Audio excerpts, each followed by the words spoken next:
Oh. Oh. Oh. The hell? This must be the Shadow Realm. That cheating son of a bitch! Alright, I gotta stay cool, calm, and confident. Otherwise the Shadow Realm will take me.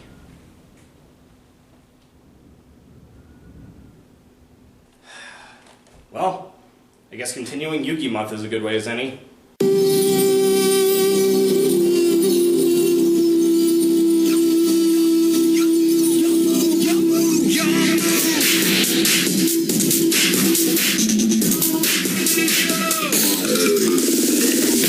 Hello there, Code Monkeys.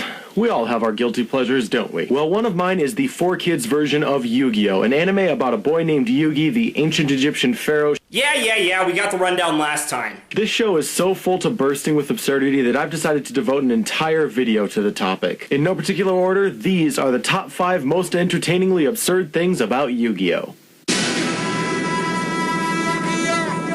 The spin-offs.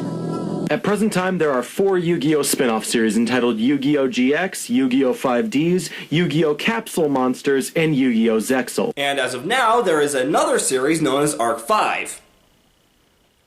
Yeah, I guess the naming department just kind of dropped the ball. Capsule Monsters is the most directly related spin-off, featuring the main cast of the original 4Kids series and focusing on a new game called Capsule Monsters. The entire show was commissioned directly by 4Kids and existed for the sole purpose of advertising a new line of merchandise. And it's actually pretty decent, all things considered. What makes this spin-off funny to me is that nobody seems to be quite sure exactly when it takes place, since it's never foreshadowed in the main series, and indeed never mentioned in the main series at all. It involves them being pulled into a world where dual monsters are real, and it seems to take place sometime during Season 5, but as I said, they never mention it at any point in the main series. So let me ask you this. If you and your friends had a board game or a card game or something like that you played all the freaking time, and then one day you got sucked into a world where the game was real, don't you think you'd occasionally bring that up in conversation afterwards? You know, like, once? Well, to be fair, by this point in the series, this isn't exactly the most bizarre thing that's happened to them. And then there's GX, which is all about this kid named Jaden who enrolls in a dueling academy, which I'll discuss a little bit later. But what amuses me about this one is just how god-awful and soulless this show is, even by 4Kids standards. Well, a lot of people would debate you on that, and the show gets a lot better halfway through the first season. And then there's 5Ds. And you know, there's really no way for me to build up to this statement that will reduce the stupidity of it, so I'm just going to come right out and say it. They play card games on motorcycles. I am so not even kidding. I mean, okay, why the hell would they play a card game while driving motorcycles? Does that not seem at least a little bit dangerous? It's a card game. Yeah, there are variant rules that take effect while they ride the motorcycles, but who the hell even came up with the idea? Well, actually, in practice, it's not as stupid as it sounds. I know it's pretty fucking hard to believe considering how stupid it does sound, but no more so than saving the world by playing a children's card game. Why couldn't they just play with the variant rules without recklessly endangering their own lives like this? Actually, these things have a very impressive amount of safety measures. The God Card Backtracking. So in the second season of the show, 3 cards are introduced known as the Egyptian God cards. Sure enough, by the time the story arc ends, Yugi has gotten his hands on all 3 of them. Now, do you see the inherent problem with giving your main protagonist a trio of unbeatable cards? Well, evidently, they didn't think too far ahead on this one, because in every season that follows, they have to contrive some sort of reason as to why Yugi can't just use the God cards to steamroll every antagonist that comes his way. Well, okay, to be fair, there is a very good reason for this. See, in the original manga, Yugi went straight to Egypt a few days after winning the God cards, and in turn, started the events that would be the final season. However, the anime was being produced in tandem with the manga, and by the time the anime got halfway through the Battle City finals in Season 2, it had officially caught up with the manga. So in order to give the manga writer enough time to finish the Battle City arc, they created the season Into the Shadow Realm, where the characters go into cyberspace. So to make sure that they didn't go on another awkward detour in the middle of the story arc, they essentially created filler seasons until the final volumes of the manga were done. So it's not really a lack of foresight in the writing, more an unforeseen production issue. The setting.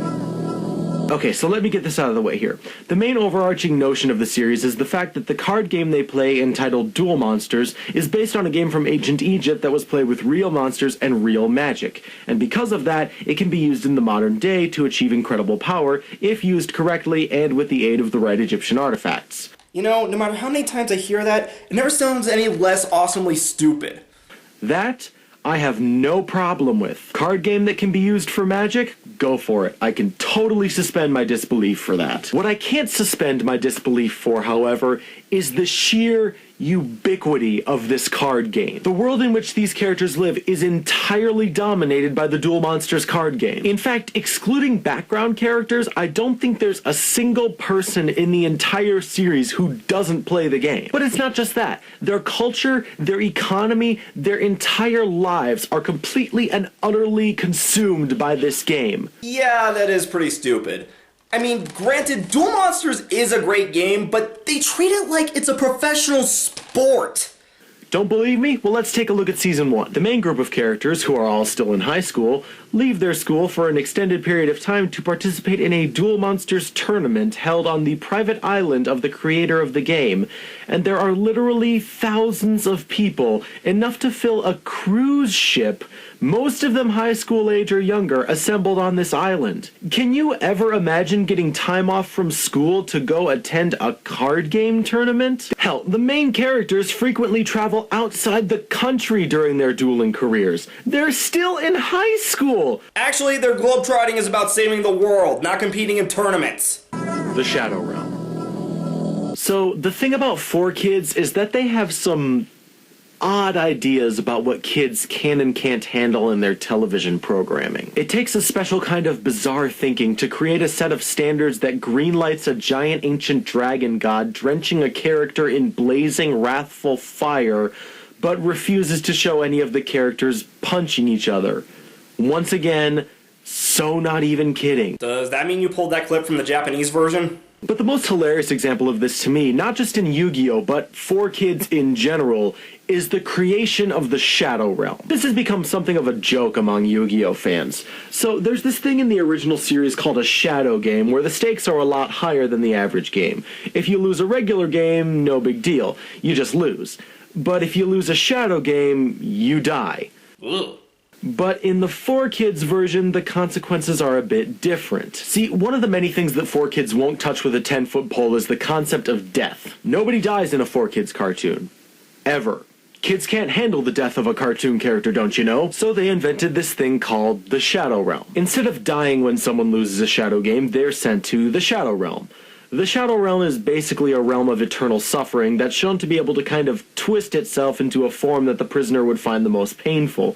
Basically, when you go there, you suffer your own worst nightmare for all eternity. Let's not mince words here. The Shadow Realm is basically hell, just with less fire and more vague, purple, misty stuff. Personally, I like the idea of the Shadow Realm. And I'm not just saying that because I'm trapped in it. Supposing that you don't believe in an afterlife, which would you rather have? Just your life actually end, or be trapped in eternal suffering? Yeah.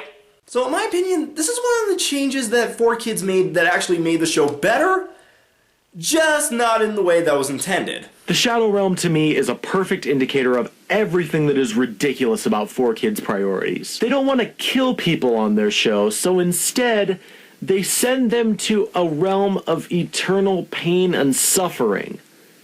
Doesn't that sound way worse to you than dying? I died once at the hands of a giant crab, and yeah, it sucked, but I'd still rather have that than be trapped in a realm of eternal misery. This is where I start to think that the review versus concept of death is the same as a superhero universe. Just a minor nuisance. BAKURA. BAKURA is easily one of the most enjoyable villains I have ever encountered in my life. I have so much fun watching this guy. Yeah, pretty much the next 5 minutes he spends saying how BAKURA is awesome, which he is, except for when he's bound by the limitations of the show itself. Overall, this video does a really good job at describing what exactly is wrong with Yu-Gi-Oh!, but at the same time acknowledges why we all love it so much. I'm the reviewer, and I think it's about time I figure out how to get out of this freaking place.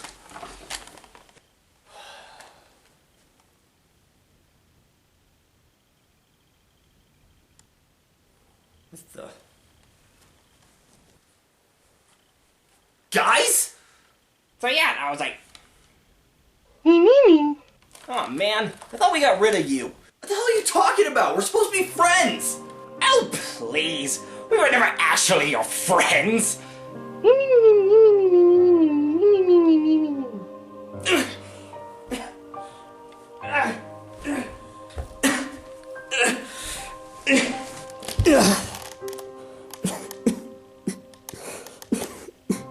Tell me, how does it feel to hurt so badly? Why? Why do you want me to suffer so badly? Because of you. Because of how different I am from you.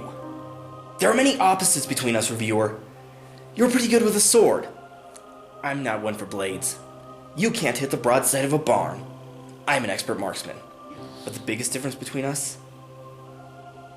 Your existence is in torture. When you made me, there was a great pain in my heart. A pain that I could not make go away. Do you have any idea what it's like living day after day with that kind of hurt? So I did the only thing I could think to do. Got rid of it once and for all. You're a nobody? Very observant. Once I gave up my heart, I vowed I would do whatever it takes to make you feel how I felt. Now I see the Shadow Realm as the perfect way to do it. Have fun.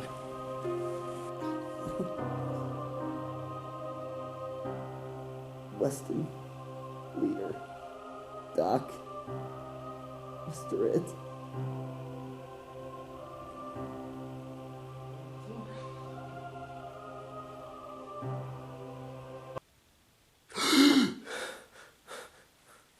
Ha! I told you it would work! You owe me $5! Never have I been so happy to lose a bet.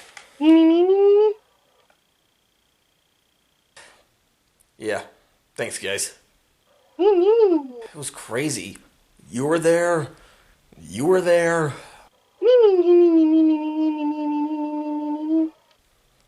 No. Now let's go after that cheating anti-viewer. Leave him be. What? After all the shit he's caused in the last couple of months, you're just gonna let him go? Look guys, right now, I'm just glad that we're all home and we're here together. Aww. God damn, you're a sap.